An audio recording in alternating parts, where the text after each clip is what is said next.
I just had a revelation because every morning routine literally is like fine, and then I get in the car, and sometimes when I sit in silence, I will, even if I'm not in silence, honestly, if there's just like a song that I don't know a lot of the words to, I'll just start drifting off into my thoughts, and those thoughts will always be something cringy that I did or something awkward or embarrassing that I did for some reason. Just now, literally, I was like in a negative thought. I'm like, why am I so weird and annoying? Like, I kept repeating that to myself. I'm just like, why am I so weird and annoying in my brain, right? But then out loud, I'm like, but that does not have to be a bad thing. Like, are those really inherently bad? To whom are they bad? No, I think that to people who are just closed-minded and dense, they think that weird and annoying is bad. But I don't think it's really a bad thing the more that I think about it. Maybe that just like flipped a switch in my brain. I've always wanted to do this and never have. Oh my god. I brought all of my makeup in my Hello Kitty bag in the car. I'm gonna just put some hand sanitizer on.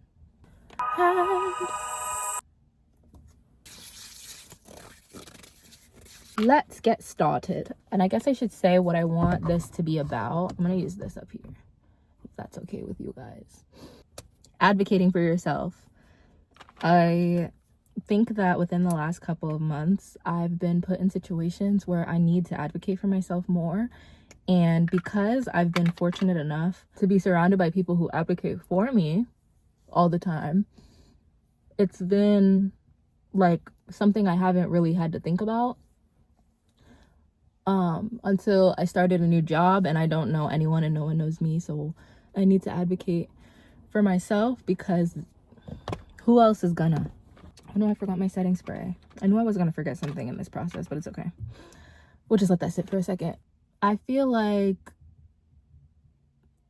what was I even just saying? I'm just gonna circle back. Advocating for yourself is important in every situation, but especially in a work environment, because I think that my job has been my number one stressor, and realization that I've been surrounded by people who advocate for me, and I still am, which I'm grateful for. And I also don't want them to pity me, which is something that's like been in my head. Because it's like, I feel like that always happens where I try my best not to like say too much about my life to people, because I feel like at a certain point it just gets really sad, and then people are just like, I feel bad for you. And I don't want people to feel bad for me, because girl, there's so much other things to feel bad for in this life. I do not need to be one of them. But I feel like it does help give some context at the same time, especially in a work environment. I'm just very to myself and very quiet. I was given this job for a reason, and that reason was to learn how to stand up for myself and ask for what I want. Literally, if you know me, you know that I've always get a new job. Like, as soon as I feel like the job isn't serving me anymore, if I just feel like I'm not gaining anything other than money, I'm leaving. That's the way that I was feeling at this job for a little bit. But I had some talks with people who are close to me. They all said low-key the same things. You can do this. And it's like, I don't think that I can't do it, but I just refuse to put myself in a situation where I'm like being dragged through the mud for a check, because I've been there before. It's like, once you get put in a bad situation, it's horrible to feel it, but then it really helps you be like, I'm not taking this shit anymore.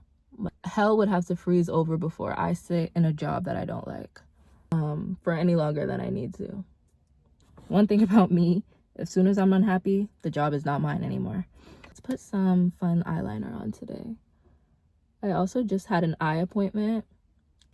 Oh, I just poked my eye. Sorry, hold on. I just had an eye appointment and my prescription didn't change. So we're gonna decorate my eyes in celebration of that. All right, we're gonna move on to this side because this one is watering like crazy. No matter where you are and what part of your life you're in, you will need someone in your corner. And if you don't have someone, be that person. Find that person. It's like the best words from, what's her name? Star, from Star versus the Forces of Evil. I love that show. Strangers are just friends you haven't met. Strangers really are just friends you haven't met. Go and talk to a stranger if you're having issues. I don't know what my point of making this video was. I'm just yapping. Because I'm at this new job, and on top of that, my home life isn't the greatest.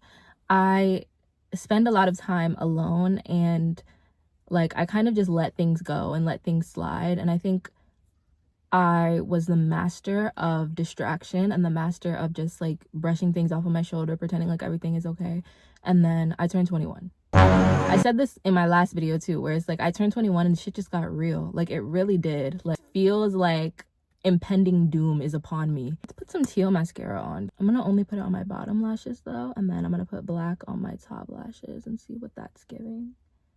I think that I'm also just feeling the weight of having a full-time job on me as well.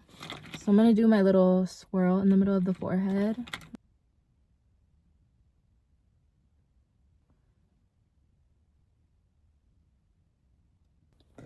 Looks a little wonky, but you know, it has wabi-sabi.